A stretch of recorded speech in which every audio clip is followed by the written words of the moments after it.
നമുക്ക് അലീനയുടെയും മനുഷ്യങ്ങളുടെയും വരാൻ പോകുന്ന ദിവസങ്ങളിൽ നല്ലൊരു കഥ ഇട്ടാലോ? വീഡിയോ ഇഷ്ടപ്പെടുവാണെങ്കിൽ ഒന്ന് ഹൈപ്പ് ചെയ്യാൻ മറക്കരുതേ. ആദ്യമായി കാണുന്നവരാണെങ്കിൽ സബ്സ്ക്രൈബ് ചെയ്യാനും മറക്കരുത് കേട്ടോ. അങ്ങനെ നമ്മൾ കാണുന്ന ഒടുവില് വൈജയുടെ മുറിയിലേക്ക് കമല ചെല്ലുവാണ്. കമലയ്ക്ക് സഹിക്കാൻ പറ്റിയില്ല. കടപ്പാട്ടൊരു വീട്ടിലുള്ള എല്ലാവരും കൂടി ഇങ്ങോട്ടേക്ക് വന്നിരിക്കുന്നു. ഇനിയിപ്പോൾ ഇവർക്ക് വെച്ച് വിളമ്പേണ്ട വരും. പിന്നെ അലീന വന്നിരിക്കുന്നതുകൊണ്ട് ഒരു സമാധാനമുണ്ട്, വെച്ച് വിളമ്പി കൊടുത്തോളും. പക്ഷെ എന്നാലും അവളെ ഇവിടെ നിർത്താൻ പറ്റില്ലല്ലോ.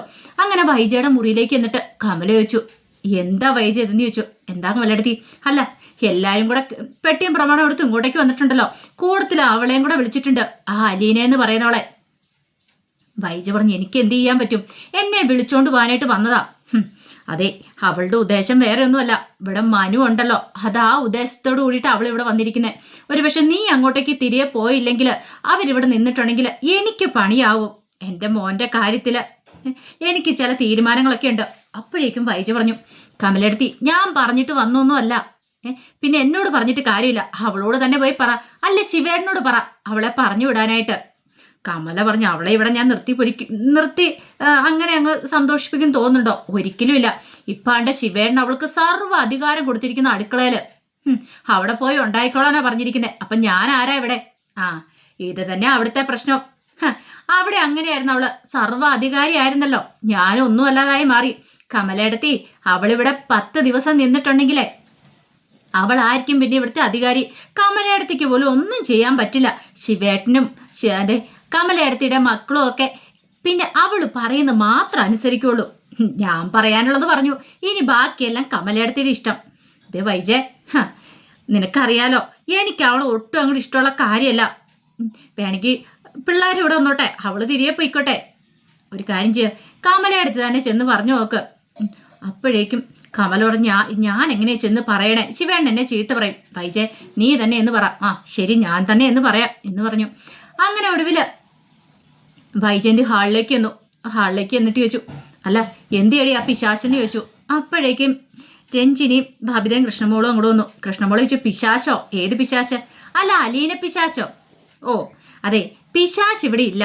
പിശാശിനെ കാണണമെങ്കിൽ അമ്മ എവിടെയെങ്കിലും പോയി നോക്കിയാൽ മതി, അല്ലെങ്കിൽ പിന്നെ കണ്ണാടിക്കകത്ത് നോക്കിയാലും മതി. എന്താടി നീ പറഞ്ഞേ? ഒന്നും മിണ്ടിയില്ല കൃഷ്ണമോള്. എന്നിട്ട് പറഞ്ഞു, അതെ അലീന ചേച്ചി ആണെങ്കിൽ അപ്പുറത്തെ അടുക്കളയിലുണ്ട്. അടുക്കളയിലോ? എന്താടി അവൾക്ക് അടുക്കള കാര്യം? അടുക്കളയിലെ ഞങ്ങൾക്ക് കഴിക്കാനുള്ള ആഹാരം ഉണ്ടാക്കുക. ദേ മര്യാദയ്ക്ക് അവളെ വിളിച്ചുകൊണ്ട് പോകാൻ നോക്ക്. അവൾ ഇവിടെ കയറി അങ്ങനെ അധികാരം സ്ഥാപിക്കേണ്ട കാര്യമില്ല, അല്ല അവളുടെ കയ്യെ പിടിച്ച് ഞാൻ ഇറക്കി വിടുമെന്ന് പറഞ്ഞു. അത് കേട്ട് കഴിഞ്ഞപ്പോൾ കൃഷ്ണമോള് പറഞ്ഞു, അതെ അടുക്കള കയറിക്കോളാൻ പറഞ്ഞത് ആരാന്നറിയാവോ? ശിവനങ്കളാ പറഞ്ഞത്. പിന്നെ അമ്മ കൂടുതലൊന്നും പറയണ്ട എന്ന് പറഞ്ഞു. ഇപ്പം എന്തേലും പറയാൻ പറ്റുമോ വൈജയന്തിക്കോ? ഒന്നും പറയാൻ പറ്റില്ല. അപ്പോഴേക്കും അലീന ചായക്കായിട്ടും കൂടെ വന്നു. അവർക്കൊക്കെ ചായ കൊടുത്തു കഴിഞ്ഞിട്ട് വൈജയ്ക്ക് നേരെ ചായ നീട്ടി. എൻ്റെ പട്ടിക്ക് വേണം നിന്റെ ചായ, കൊണ്ടോക്കോളാനൊക്കെ പറഞ്ഞു. കമലയ്ക്ക് കൊടുത്തിട്ട് കമലയെ മേടിക്കാൻ കൂട്ടാക്കിയില്ല. കമലയ്ക്ക് കുടിക്കണമെന്നൊക്കെ ഉണ്ട്, പക്ഷെ ഒരു മടി. ഇങ്ങനെയൊക്കെ പറഞ്ഞിട്ട് എങ്ങനെ കുടിക്കണേ? കമല പിന്നീട് ദേഷ്യപ്പെട്ട മുറിയിലേക്ക് അങ്ങോട്ട് കയറി പോവാണ്. ശിവശങ്കരും മനുവിനും ഒക്കെ കൊണ്ട് ചായയൊക്കെ കൊടുത്തു. അവരും ഭയങ്കര ഹാപ്പിയായിരുന്നു. മനു പറഞ്ഞു, ഓ ഈ വീട്ടിൽ വന്നതിന് ശേഷം കുറച്ച് ദിവസങ്ങളായി ഇത്രയും നല്ലൊരു ചായ കുടിച്ചിട്ട്. ശിവശങ്കരൻ പറഞ്ഞു, നിന്റെ അമ്മ കേൾക്കണ്ട, എങ്ങാനും കേട്ടിട്ടുണ്ട് അതോടുകൂടി തീർന്നു, അറിയാലോ എന്ന് പറഞ്ഞു. കുറച്ച് കഴിഞ്ഞ് കഴിഞ്ഞപ്പോഴത്തേനും കമല മുറിയിൽ ആകപ്പാടെ അസ്വസ്ഥയായിട്ട് ഇരിക്കുകയാണ്. അപ്പോഴാണ് ശിവശങ്കരൻ അങ്ങോട്ട് വരുന്നത്. ശിവശങ്കരനെ കണ്ടു കഴിഞ്ഞപ്പോഴത്തേനും കമല പറഞ്ഞു, ദേ ശിവേട്ട, ഒരു കാര്യം ഞാൻ പറഞ്ഞേക്കാം, അവളെ എത്രയും പെട്ടെന്ന് ഇവിടുന്ന് പറഞ്ഞു വിട്ടോണം, ഇല്ലെങ്കിൽ എന്ത് ചെയ്യും? പറഞ്ഞു വിട്ടില്ല എന്ത് ചെയ്യുമെന്ന് എനിക്കറിയാം. അതെ അവളുടെ ആ സുഖിപ്പേര് എനിക്ക് ഒട്ടും അങ്ങോട്ട് ഇഷ്ടപ്പെടുന്നില്ല. അവൾ ഇവിടെ വന്ന് അധികാരം സ്ഥാപിക്കാനായിട്ട് ആരാ? ശിവന്റെ ആരിലും ആണോ? എവിടെയോ കിടന്ന് എന്നെക്കൊണ്ട് കൂടുതലൊന്നും പറയിപ്പിക്കരുത്. അവൾക്കൊരു വിചാരം ഉണ്ടായിരിക്കും വലതുകാലം വെച്ച് ഇങ്ങോട്ട് കയറി വരാന്ന്. ഇങ്ങോട്ടെങ്ങാനും വലതുകാലം വെച്ച് കയറി വന്നാലേ അവളുടെ ഇടതുകാലം ഞാൻ വെട്ടിക്കളയും. അത് കേട്ടപ്പോൾ ശിവശങ്കരൻ ചോദിച്ചു, നീ ആരടി? ഹതോലോക ഗുണ്ടാനായികയോ? കാല് വെട്ടാനിട്ട് ഒന്ന് പോടി അവിടുന്ന്. ഇതെല്ലാം കേട്ടോണ്ട് അലീന അപ്പുറത്ത് നിൽക്കുന്നുണ്ടായിരുന്നു. അലീനയ്ക്ക് ഭയങ്കര സങ്കടമായി. പക്ഷെ അലീനയ്ക്ക് വേണ്ടി വാദിക്കാൻ ശിവശങ്കരൻ ഉണ്ടായിരുന്നു. ശിവശങ്കരൻ പറഞ്ഞു, ആദ്യം നീ നന്നാവാൻ നോക്ക്, എന്നിട്ട് നീ മറ്റുള്ളവരുടെ കാര്യത്തിൽ ഇടപെട്. അലീന ഇവിടെ നിന്നോണ്ടേ പ്രത്യേകിച്ച് കുഴപ്പമൊന്നും നിനക്ക് സംഭവിക്കാൻ പോകുന്നില്ല. പിന്നെ അവള് ഇവിടെ വന്നിട്ട് ഇത്ര സമയമായി, എത്ര പെട്ടെന്ന് അവളെ ഈ ജോലികളൊക്കെ തീർത്തേ. എടി കണ്ടു പഠിക്കടി എന്ന് പറഞ്ഞു. ഇനിയിപ്പം ഞാൻ അവളെ കണ്ടു പഠിക്കണമല്ലേ എന്നും പറഞ്ഞിട്ട് കമല കുറെ ദേഷ്യപ്പെടുവാണ്. അങ്ങനെ കുറച്ച് സമയം കഴിഞ്ഞപ്പോഴത്തേനും അലീന എല്ലാവർക്കും ആഹാരമൊക്കെ ഉണ്ടാക്കി എല്ലാവരെയും വിളിച്ച് കൊടുക്കുന്നൊക്കെ ഉണ്ട്. സാധാരണ കടപ്പാട്ട് വീട്ടിൽ അലീന എന്തൊക്കെ ജോലിയാണ് ചെയ്യുന്നത് അതൊക്കെ ഇവിടെയും ചെയ്യുന്നുണ്ട്. സഹായിക്കാനായിട്ട് ബബിതയും കൃഷ്ണമോളും ഒക്കെ കയറി. അവരും ഭയങ്കര ഹാപ്പിയിലായിരുന്നു. രഞ്ജിനിയും വിളിച്ചു, രഞ്ജിനിയും ചെന്നു. ഇതൊക്കെ കണ്ടപ്പോൾ കമലയ്ക്കും വൈജയന്തിക്കും ഒട്ടും സഹിക്കുന്നില്ല. എങ്ങനെ സഹിക്കും? കാരണം അവരെല്ലാവരും കൂടെ ഒന്നായിരുന്നൊരു ചിന്ത മനസ്സിലേക്ക് വന്നായിരുന്നു. കുറച്ച് കഴിഞ്ഞപ്പോൾ മനുഷ്യങ്കറിൻ്റെ അടുത്തേക്ക് ശിവശങ്കരൻ ചെന്നു. പിന്നീട് വൈജയന്തിയെക്കുറിച്ച് സംസാരിക്കണം. അപ്പോഴേക്കും മനു പറഞ്ഞു, എന്ത് ചെയ്യാൻ എൻ്റെ അച്ഛ, എനിക്കറിയത്തില്ല. ആൻറ്റിയോട് നമ്മൾ ആരും പറഞ്ഞിട്ട് കാര്യമില്ല. ആൻറ്റിയുടെ തലയിലേക്ക് ഒന്നും കയറത്തില്ല. എത്ര പറഞ്ഞെന്ന് പറഞ്ഞാലും പട്ടിയുടെ വാല് 12 കൊല്ലിട്ടാലും നിവരില്ല എന്ന് പറഞ്ഞു കൊടുക്കാം. ആരൊക്കെ പറഞ്ഞാലും ആൻറ്റി കേൾക്കാൻ പോകുന്നില്ല. എടാ, അവരിവിടെ നിൽക്കുന്നൊന്നും കമലയ്ക്ക് തീരെ അങ്ങോട്ട് പിടിക്കുന്നില്ല. അറിയാലോ കമലയുടെ സ്വഭാവം, എനിക്കറിയാം. അതെ, അലീനയുടെ കാര്യം ഓർത്തിട്ട് ഇനിയിപ്പോൾ വിഷമിക്കേണ്ട.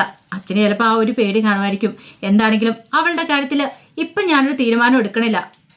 എനിക്ക് അവളെ ഇഷ്ടമാന്നുള്ള കാര്യം ശരി തന്നെയാ. പക്ഷേ എങ്കിൽ എന്നും പറഞ്ഞുകൊണ്ട് നാളെ ഞാൻ അവളുടെ ഇങ്ങനെ കൈ പിടിച്ചുകൊണ്ട് കയറ്റിക്കൊണ്ട് വരാൻ പോകുന്നൊന്നുമില്ല. അതിനൊക്കെ ഒരു സമയമോ സാവകാശമൊക്കെ ഉണ്ട്. പിന്നെ അമ്മയുടെ സ്വഭാവം അറിയാലോ.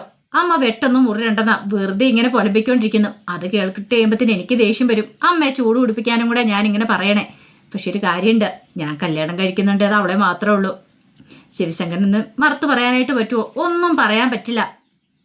പിന്നീട് ശിവശങ്കരൻ രാജീവിനെ വിളിക്കുന്നുണ്ട്. രാജീവിനെ ഫോൺ വിളിച്ച് കാര്യങ്ങൾ പറയാണ്. രാജീവ, ഇവിടെ എല്ലാവരും ഉണ്ട്. വൈജയുടെ അവസ്ഥ ഇതാണ്. വൈജയാണെങ്കിലോ ഇത്തിരി പോലും വിട്ടുകൊടുക്കണില്ല. ഒരു കാര്യം ചെയ്യാ, അലീനെ പറഞ്ഞു വിട്ടാൽ തീരാവുന്ന പ്രശ്നമുള്ള അവളെ പറഞ്ഞു വിടാൻ നോക്ക്. അതെങ്ങനെയാ രാജീവ പറഞ്ഞു വിടുന്നേ? പറഞ്ഞു വിട്ടു കഴിഞ്ഞിട്ടുണ്ട് ആ സെക്കൻഡിൽ ബാലേന്ദ്രന്റെ സത്യങ്ങളൊക്കെ വിളിച്ചു പറയുമെന്നും പറഞ്ഞാലിരിക്കുന്നേ. അലീന പോയിട്ടുണ്ടെങ്കിൽ പിന്നെ ബാലേന്ദ്രൻ അടങ്ങിയിരിക്കുന്നു നിനക്ക് തോന്നുന്നുണ്ടോ? നീ എന്തോ ബുദ്ധിമോശ പറയണേ. പിന്നെ അവള് വൈജയുടെ മോളല്ലേടാ, നമുക്ക് അങ്ങനെ അങ്ങോട്ട് ഇറക്കി വിടാൻ പറ്റുമോ? രാജീവും പറഞ്ഞു, ഇതിപ്പോൾ ഭയങ്കര പ്രശ്നമാണല്ലോ. ഇനി എന്ത് ചെയ്യും ശിവേട്ട? എനിക്കറിയില്ല.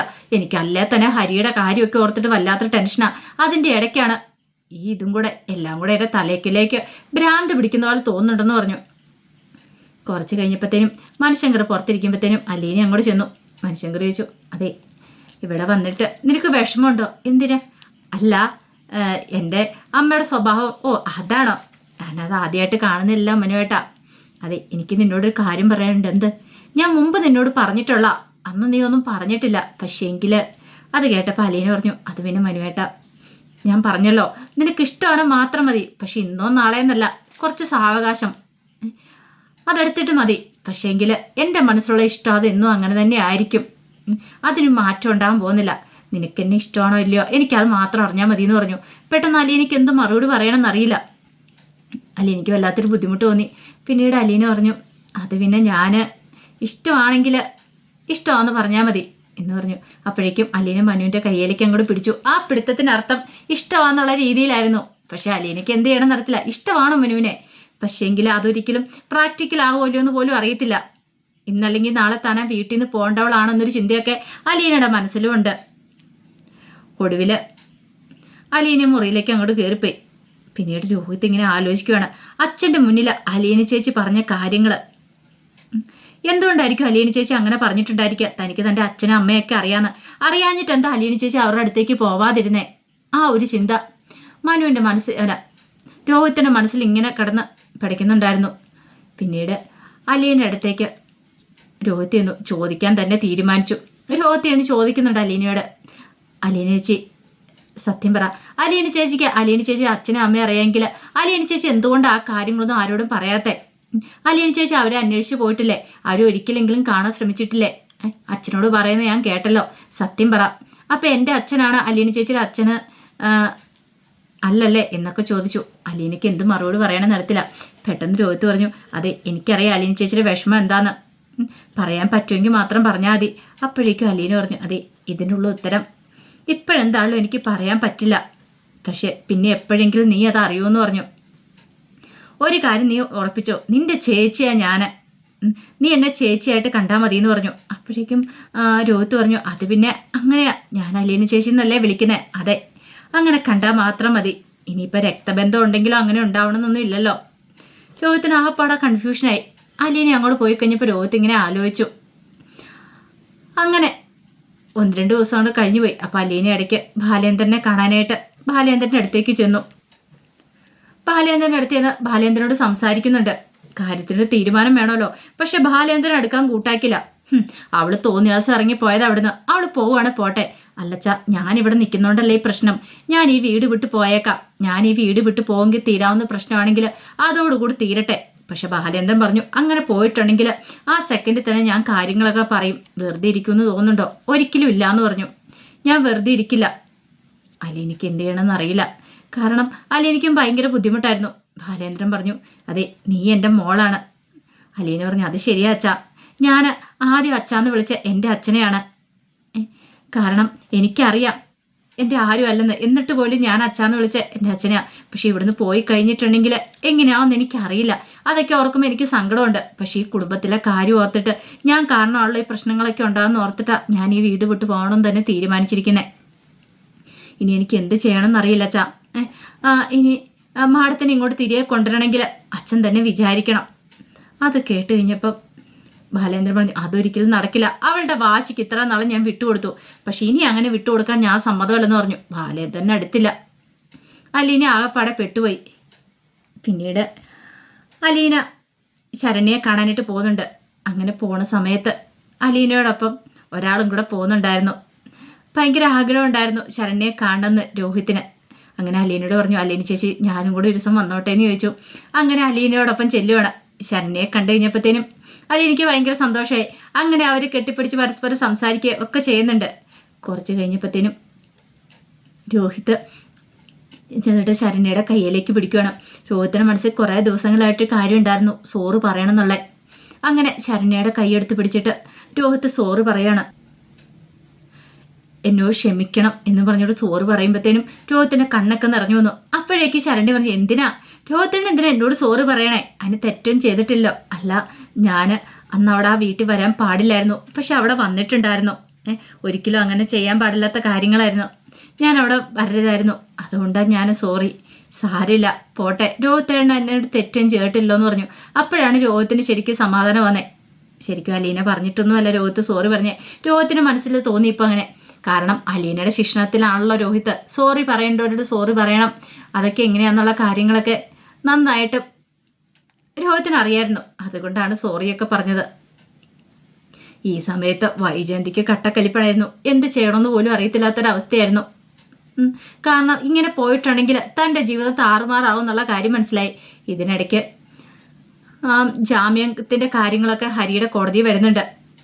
ആ സമയം എന്താണെങ്കിലും അവള് ശരണ്യ പറയുന്നുണ്ട്, ഇതിനു മുമ്പ് പോക്സോ കേസ് ഒന്നും ഇല്ല എന്നുള്ള കാര്യങ്ങളൊക്കെ പറയുന്നുണ്ട്. അങ്ങനെ ഒടുവിൽ ഹരിക്ക് ജാമ്യം കിട്ടുന്നൊക്കെ ഉണ്ട്. അപ്പോൾ അതിൻ്റെ കഥകളൊക്കെ നമ്മളിനി വരാൻ പോകുന്ന ദിവസമായി കാണുന്നത്.